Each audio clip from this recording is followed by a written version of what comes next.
Welcome back नाज़रीन। Break से पहले शाजी अता मरी और बैरिस्टर अकील की गुफ्तगू आपने सुनी। इस वक्त तहरीक इंसाफ के मरकजी रहनुमा शौकत यूसुफजई साहब हमारे साथ मौजूद हैं। जिस तरह आपको पता है नाज़रीन के गुज़श्ता 2-3 दिनों से जो मुल्क में बारिशें हुई, फिर फ्लैश फ्लड्स आए, उससे 45 अफराद हलाक हो चुके हैं। जबकि स्वात में पेश आने वाला एक दिलखराश वाकया जो वीडियो आपको जो स्क्रीन पर नजर आ रही है कि एक ही खानदान के 18 अफराद जो थे वो दरियाए स्वात की बेरहम मौजों की नजर हुए और कई घंटे वो लोग खड़े रहे, लेकिन रेस्क्यू उन्हें नहीं किया जा सका और रेस्क्यू उन्हें किया जा सकता था। लेकिन फिर उसके ऊपर इनसेंसिटिविटी देखें गवर्नमेंट की कि जब उनसे सवाल किया जाता है तो वो ये कहते हैं कि इसी पाक पतन में तो 20 बच्चे जो हैं ऑक्सीजन ना मिलने से मर गए। यानी बजाय इसके कि वो अपनी गलती माने कि ये हुकूमत की नाअहली है, खुसूसन उस हुकूमत की जो 13 सालों से एक सूबे में बरसर इक्तदार है, और वही हेलीकॉप्टर जो कि वज़ीर आला को पेशावर से इस्लामाबाद तक तो दिन में 2 दफा आना जाना उनका लगा रहता है, वही हेलीकॉप्टर अगर वहां पे भेज दिया जाता तो कीमती जानें जो थी वो बच सकती थी। तो इस पर तफसीली गुफ्तगू करेंगे शौकत यूसुफजई साहब। बहुत शुक्रिया। दरियाए स्वात की बेरहम मौजें जिस तरह एक ही खानदान के 18 लोगों को बहा के ले गई, कई घंटे वो इंतजार करते रहे रेस्क्यू टीमों का, और दिलखराश मनाजिर हैं, वो वीडियोस जो हैं बिल्कुल लरस के रह जाता है इंसान अगर उन वीडियोस को देखा जाए। 13 साल से आपकी गवर्नमेंट है सूबे में, तो सियासत साथ साथ में लाजमी है, लेकिन कुछ तो गवर्नेंस पर तवज्जो देनी चाहिए। बिस्मिल्लाह रहमान रहीम। बहुत शुक्रिया। बिल्कुल इसमें कोई दो राय नहीं है। बहुत ही अफसोसनाक वाकया रहा है और हकीकत में जब इंसान देखता है तो किसी के दिल है किसी का, तो वो नहीं बर्दाश्त कर सकता इस चीज को। और जहां तक गफलत की बात है, बिल्कुल एडमिनिस्ट्रेशन की गफलत भी है इसमें। देखिए, हुकूमत तो ये होती है ना कि हुकूमत ने अलर्ट जारी कर दिया था, हुकूमत ने जो इकदामात उठाने थे वो कर लिए थे, लेकिन आगे जो इंतजामिया ने जो कुछ किया वो इंतहाई अफसोसनाक था। और उसपे बाकायदा उसके खिलाफ इंक्वायरी कमेटी बन गई है, इंक्वायरी हो रही है और इन तमाम लोगों के खिलाफ कार्रवाई होगी, क्योंकि ये बड़ी कीमती जानें चली गई इस तरह। सामने लोग देखते रहे और कोई किसी के पास कोई जरिया नहीं था। लोग तो ये बड़े आसानी से कहते हैं ना कि हेलीकॉप्टर नहीं पहुंचा। हेलीकॉप्टर देखें, हर जगह तो हेलीकॉप्टर हो भी नहीं सकता, और अगर आप पेशावर से रवाना भी कर लेते तो इतनी देर नहीं थी कि आप हेलीकॉप्टर पहुंच जाता वहां पे। और फिर वो सारी चीजें, लेकिन मैं ये समझता हूँ कि अगर इंतजामिया अलर्ट रहती तो इनको वहां जाने से रोका जा सकता था। कुदरती आफात होती है इस पे अक्सर, अब तो सियासत हो रही है इसके ऊपर ना। पंजाब की जो गवर्नमेंट है वो फुल इस पे सियासत कर रही है। हालांकि अगर उनके अपने करतूत देखें, पाक पतन में 20 बच्चे परसों मरे हैं और सिर्फ ऑक्सीजन के न होने की वजह से, तो ये एक बहुत बड़ा गफलत है। लेकिन पाकिस्तान की सियासत जो है वो बड़ी गंदी सियासत है। सिर्फ हम ये देखते हैं कि किसने क्या किया है ताकि हम उसको उठा लें। ये नहीं देखते हैं कि जो कुछ हुआ है उस पे अफसोस का इज़हार किया जाए। कुदरती आफात हर जगह होती है। मरी में जो वाकया हुआ था आपको याद है, 23 लोग जो है वो चीखते रहे कि जी बर्फबारी में फंसे हुए थे। 1 घंटे का फासला था मरी और इस्लामाबाद का, लेकिन नहीं बचाया उनको। तो ये कुदरती आफात में ऐसा होता है। लेकिन अगर 20 बच्चे अस्पताल के अंदर ऑक्सीजन से मरते हैं तो ये बहुत बड़ी गफलत। इस पे लोग इस्तीफा देते हैं, लोग मुस्ताफी हो जाते हैं हुकूमतों से। तो बहरहाल मैं उम्मीद करता हूँ कि जो कुछ है अली अमीन गंडापुर साहब ने जो कुछ कहा है उस पर अमल करेगा। ये जो जितने भी दरिया के किनारे नाजायज एनक्रोचमेंट है, इसको खत्म करने में कोई किसी की बात नहीं सुनेगा। और ये जो प्रेशर डाला जाता है बाद में थोड़े अरसे तक, हमेशा आपने देखा होगा कि जब भी कोई वाकया होता है फौरन एक्शन होता है, फिर उसके बाद पीछे हट जाती है हुकूमत। तो ये पीछे नहीं हटेगी। हर साल इस तरह के वाकयात हो रहे हैं और ये सिर्फ यहाँ नहीं हो रहे हैं।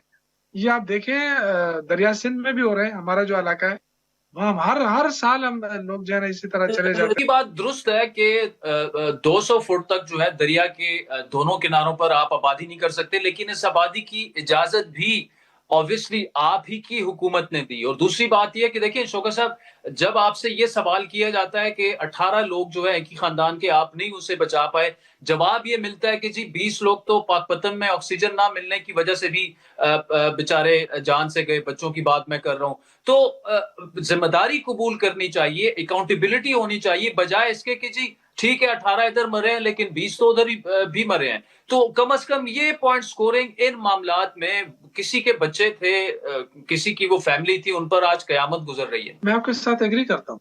दुनिया में कहीं भी ऐसा नहीं होता है। आवाम की जान और माल का तहफ़्फ़ुज़ गवर्नमेंट की फर्स्ट प्रायोरिटी होती है और होनी भी चाहिए। लेकिन मैंने पहले ही आपसे कहा माज़रत के साथ कि हमारी सियासत ऐसी है हुँ, कि हम अगर कोई इस तरह के हालाँकि इस वक़्त जो इश्यूज़ और भी बहुत सारे हैं ना, जो इतने मुश्किल हालात से पाकिस्तान गुज़र रहा है और इन मुश्किल हालात में भी अगर आप देखें तो आवाम को तो कोई रिलीफ़ नहीं मिल रही है। कहीं से भी कोई खुशखबरी नहीं आ रही है। एक तो ये तो वाक़या हुआ, इंतहाई अफ़सोसनाक हुआ, वो कुछ दिनों तक याद रखा जाएगा, उस पे सियासत भी होगी।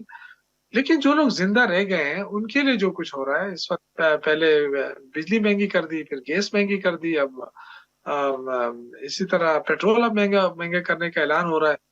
तो ये जो बजट होता था ना हमें जब से भी हमने होश सँभाला है तो लोग खुश होते थे कि बजट आ रहा है और बजट में लोगों के लिए कुछ इंसेंटिव्स होते थे। लेकिन अब जो बजट आता है तो ना लोग जो है ना उसके नाम से खौफ़ज़दा हो जाते हैं क्योंकि बजट का मकसद ये होता है कि हुकूमत अपना रेवेन्यू बढ़ाए, आवाम को कुछ ना दे। तो ये बड़ी अफ़सोसनाक बात है। दुनिया में देखिए कहीं भी ऐसा नहीं हो रहा है। ये जमहूरियत के नाम पे पाकिस्तान में जो कुछ हो रहा है, इससे तो बहुत ही मायूसी फैल रही है। कहीं कोई चीज़ नज़र भी नहीं आ रही है ना कि ठीक होते हुए नज़र आए। कोई एक सूबा मुझे नहीं नज़र आ रहा है कि वो ठीक होता जाएगा। अगर इस तरह की सिचुएशन रही कि अगर सिर्फ़ हम हुकूमत का रेवेन्यू बढ़ाते जाएँ और आवाम को पीछे छोड़ते जाएँ, तो इससे होगा क्या? आवाम को तो कोई फ़ायदा नहीं है, ना मुल्क को फ़ायदा होगा, आवाम में मायूसी बढ़ेगी। जितने इस वक़्त देखें ना सरमायाकार सारे भाग चुके हैं। आपकी इन्वेस्टमेंट भी नहीं हो रही है, आपको रोज़गार भी नहीं मिल रहा है जो लोकल जनरेट होता था। तो हुकूमत को इस चीज़ों को फ़ोकस करना चाहिए। इस वक़्त मैं सिर्फ़ ये नहीं कह रहा हूँ कि हमारे वहाँ दूध और शहद की नहरें बह रही हैं, लेकिन हम खैबर पख्तूनख्वा हुकूमत तो दहशतगर्दी का मुकाबला भी कर रही है ना, एक उसमें रहकर अपने लिए रास्ते तलाश कर रही है। वो जो बीआरटी के कितने बड़ा स्कैंडल बना था, आज उस बीआरटी का पूरा कचरा-छटा निकल कर आया कि जी 67 अरब रुपए की बनी है और कितने दावे हुए 150 अरब, किसी ने कहा 200 अरब। तो ये जो गलतफ़हमियाँ होती हैं, ये मेरे ख़्याल से नहीं होनी चाहिए। वो 67 अरब की बीआरटी उसको 5 आलमी सतह के अवार्ड मिल चुके हैं। तो क्योंकि उसने फर्स्ट बीआरटी है जो थर्ड जनरेशन सिस्टम उसने मुतारिफ करा दिया। तो बाज़ औक़ात ये होता है कि हम सब चीज़ों को मुतनाज़ा बनाने की कोशिश करते हैं। शौकत साहब देखिए, जहाँ तक तेल की कीमतों की बात है तो जब आलमी मार्केट में वो ऊपर जाएँगी तो ज़ाहिर बात है पाकिस्तान पे भी उसका असर होगा। जहाँ तक बिजली और गैस के बिलों की बात है, आपको पता है पाकिस्तान आईएमएफ के प्रोग्राम में है, इकोनॉमी आपकी वेंटिलेटर पर थी, अवाम को रिलीफ देने के लिए गवर्नमेंट के पास तो कुशन भी नहीं है ना। और साथ में देखें जब गवर्नेंस और परफॉर्मेंस की बात आती है तो आप पर ये एतराज़ होता है कि 11-12 अज़ला में आपकी पुलिस की अमलदारी नहीं है। अब लॉ एंड ऑर्डर जो है सिचुएशन वो हाथ से बिल्कुल आउट ऑफ कंट्रोल होती जा रही है। बेरोजगारी अलग से है। आप लिटरेसी रेट उठा के देख लें केपी का, तो 13 साल से आपकी हुकूमत है, सवालात तो आपसे भी बनते हैं ना। देखिए अगर एक सेहत कार्ड आप उठा लें ना, एक सेहत कार्ड, ये हम्म, कोई मामूली बात नहीं है। पूरी दुनिया के अंदर आप देखें तब वहाँ फ्री इलाज होता है जब वो टैक्स देते हैं अपने टैक्स के पैसों पे उनका इलाज होता है। लेकिन पाकिस्तान में ऐसा नहीं है, खैबर पख्तूनख्वा में 100% इलाज फ्री दिया जा रहा है। अब आप देखें फाटा को भी उसमें फुल कर दिया गया है।